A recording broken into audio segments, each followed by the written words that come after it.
महाभारत का युद्ध एक ऐसा घमासान जिसमें इंसान तो इंसान बल्कि साक्षात भगवान भी आकर लड़े थे।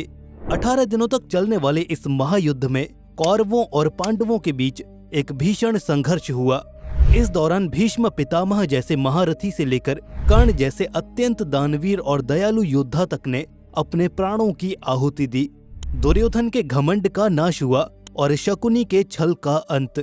धर्म और अधर्म की इस लड़ाई में दोनों ही पक्ष के 45 लाख योद्धाओं ने इस युद्ध में हिस्सा लिया था, मगर जंग खत्म होते होते केवल 18 योद्धा ही शेष बचे थे। शेष सभी वीर गति को प्राप्त हो गए। ये महज एक कहानी नहीं बल्कि इतिहास है। इतिहास की एक ऐसी कथा है जो आदमय साहस, भीषण संघर्ष, छल कपट और सही गलत की समझ की गाथा सुनाती है। दोस्तों, आज हम आपके सामने वो सबूत पेश करेंगे जो इस बात की चीख चीख कर गवाही देंगे कि ये महाभारत वास्तव में कुरुक्षेत्र में लड़ा गया था। ये वो सबूत हैं जो आर्कियोलॉजिस्ट और रिसर्चर्स को अपनी एक्सपेडिशंस के दौरान मिले। इन्हीं सबूतों के आधार पर ये कहा जा सकता है कि महाभारत का युद्ध वास्तव में आज से करीब 5000 वर्षों पूर्व हुआ था। हिंदू स्क्रिप्चर्स के अकॉर्डिंग ये वॉर कुरुक्षेत्र, जो आज की डेट में मॉडर्न स्टेट ऑफ हरियाणा में मौजूद है, वहां आज से 5000 साल पहले एग्जैक्टली 3137 BCE में लड़ा गया था। हिंदू धर्म के सबसे मशहूर और पवित्र ग्रंथ गीता में इस युद्ध का विस्तृत वर्णन देखने को मिलता है। ये ग्रंथ युद्ध भूमि में खड़े भगवान श्री कृष्ण और अर्जुन के बीच हुई कम्युनिकेशन को डॉक्यूमेंट करता है। श्रीमद् भगवत गीता में इस युद्ध से संबंधित बहुत सी घटनाओं का वर्णन है। 700 श्लोकों और 18 अध्यायों में बटा ये ग्रंथ कृष्ण, अर्जुन, संजय और धृतराष्ट्र की अलग अलग डॉक्यूमेंट्रीज और डायलॉग्स का एक कलेक्शन है। इसमें इस युद्ध की शुरुआत से लेकर आखिर तक पेश आने वाले हर वाकये पर जानकारी मौजूद है। खैर, आइए अब आगे बढ़ते हैं उन सबूतों की ओर जिनकी खोज रिसर्चर्स और आर्कियोलॉजिस्ट ने अपनी खोजबीन के दौरान की। ये वो सबूत हैं जो चीख चीख कर महाभारत की सत्यता का प्रमाण देते हैं। सबूत नंबर 1, नक्षत्रों और तारों की गवाही। दोस्तों, कहते हैं कि तारे झूठ नहीं बोलते, ये सबके राज जानते हैं। लेकिन सोचिए क्या हो अगर खुद ब खुद ये तारे महाभारत की सत्यता की गवाही दें तो। शायद ये बात आपके लिए चौंकाने वाली हो, मगर ये 100% सच है कि महाभारत में बहुत से ऐसे एस्ट्रोनॉमिकल ऑब्जर्वेशंस का विवरण है। वेदव्यास जी द्वारा रचित महाभारत को अगर आप ध्यान से पढ़ेंगे तो पाएंगे कि इस पूरे ग्रंथ में एक नहीं बल्कि कई बार तारों और नक्षत्रों की दिशाओं और व्यवस्थाओं का वर्णन किया गया है। ये कुछ वैसा ही है जैसा हम आज की तारीख में डेट्स डालकर करते हैं। मसलन अगर आज कोई घटना होती है तो उस घटना के साथ एक तारीख जुड़ी होती है और यही तारीख इस घटना को इतिहास में एक स्थान दिलवाएगी।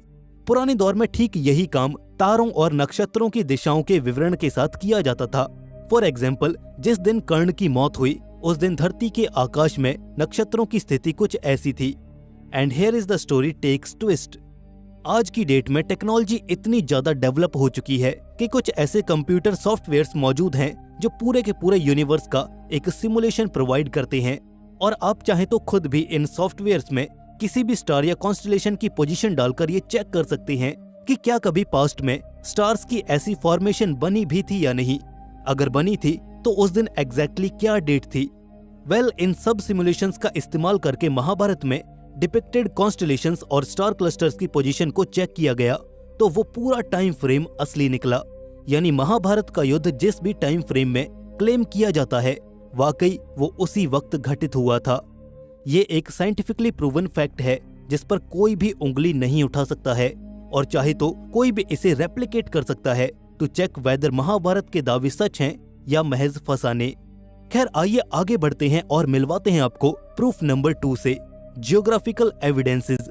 कहने को तो महाभारत का युद्ध मॉडर्न डे हरियाणा के एक छोटे से स्थान कुरुक्षेत्र की भूमि में लड़ा गया था, मगर इस पूरे वॉर का जियोग्राफिकल इन्फ्लुएंस सिर्फ इस छोटे से इलाके में नहीं फैला था।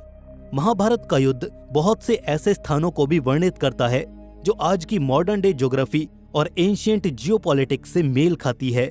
आसान शब्दों में आज से करीब 5500 साल पहले हुई इस जंग में बहुत सी ऐसी जगहों का उल्लेख है जिनका वजूद हमें आज तक भी देखने को मिलता है। ये तो आप सभी जानते हैं कि महाभारत की वॉर में केवल कोई एक क्लैन या किंगडम ना इन्वॉल्व होकर बहुत से राजे और रजवाड़े शामिल थे। कौरवों और पांडवों के बीच हुए इस युद्ध में बहुत से एलाइज भी शामिल थे। फिर चाहे वो कौरवों की ओर खड़े भगदत्त जिनका ताल्लुक प्रेजेंट डे इराक से है, सुदक्षिणा जिनका संबंध मॉडर्न डे ईरान से है, मामा शकुनी जो पाकिस्तान के पश्चिमी और अफगानिस्तान के पूर्वी और दक्षिणी हिस्से में राज किया करते थे, कलिंगा जिनका साम्राज्य उड़ीसा में था, और जयदत्त जिनका राज पाकिस्तान के दक्षिणी प्रांत सिंध और बलूचिस्तान में फैला था।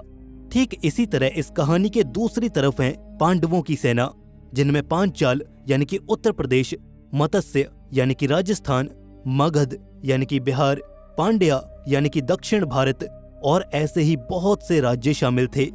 ये वाइड ज्योग्राफी उस दौर में साम्राज्यों के राजनीतिक संबंधों और युद्ध सहयोग यानी कि वॉर एफर्ट्स में कंट्रीब्यूशन को स्पष्ट दर्शाती है।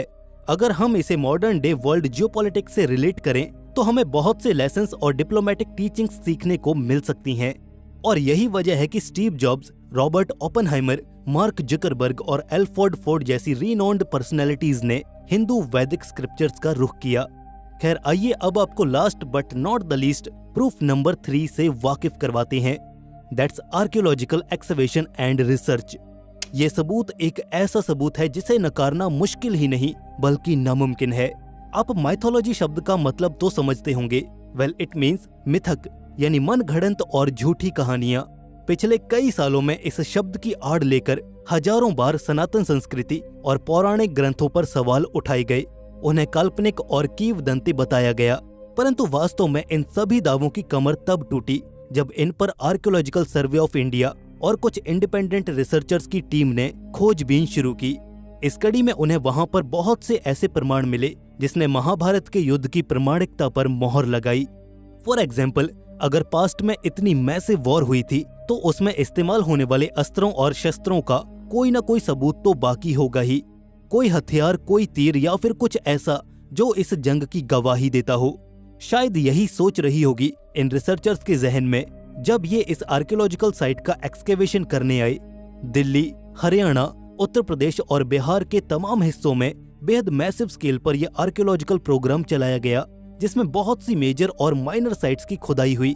इसके अंतर्गत इन जगहों पर मिलने वाले प्राचीन सबूतों को ASI यानी कि आर्कियोलॉजिकल सर्वे ऑफ इंडिया ने खुद अपनी लेबोरेटरीज में एग्जामिन किया और उन्हें अपने इस एग्जामिनेशन के बाद चौंकाने वाले तथ्यों से रूबरू होने का मौका मिला।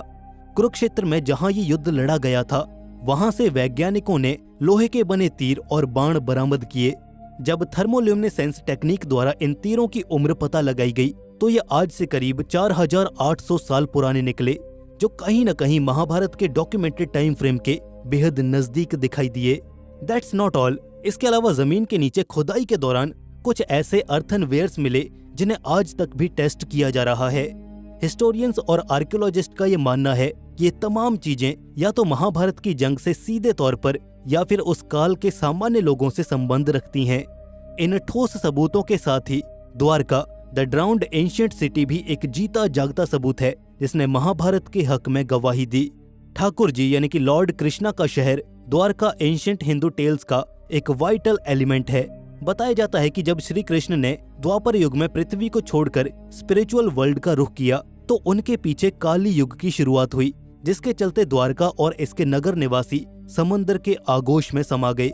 इस स्टोरी को जब रियलिटी से ज्वाइन किया गया तो एक मैजेस्टिक कनेक्शन निकलकर सामने आया। आर्कियोलॉजिस्ट ने यह पाया कि वाकई सी के अंडरनीथ कुछ ऐसा है जो कृष्ण भगवान की इस कहानी से मेल खाता है। साल 1963 में शुरू हुई एक्सकेवेशन ड्राइव ने इस कड़ी में बहुत पुख्ता सबूत दिए, फिर चाहे वो एंशिएंट आर्टिफैक्ट्स का मिलना हो या फिर सी में सबमर्ज्ड एंशिएंट स्ट्रक्चर्स की खोज। अल्टीमेटली ये प्रूफ हुआ कि वाकई इस हिस्से में कभी एक खूबसूरत शहर बसता था जिसे द्वारका के नाम से जाना जाता था। खैर ये 3 सबूत काफी हैं ये बताने के लिए कि महाभारत महज मिथकीय कथा नहीं बल्कि वास्तविक इतिहास है। अगर आपको इस वीडियो में जरा भी कुछ सेंसिबल और साइंटिफिक लगा तो I accept a like from your side and make sure to hit the subscribe button as well, क्योंकि ऐसा कंटेंट बार बार नहीं आता।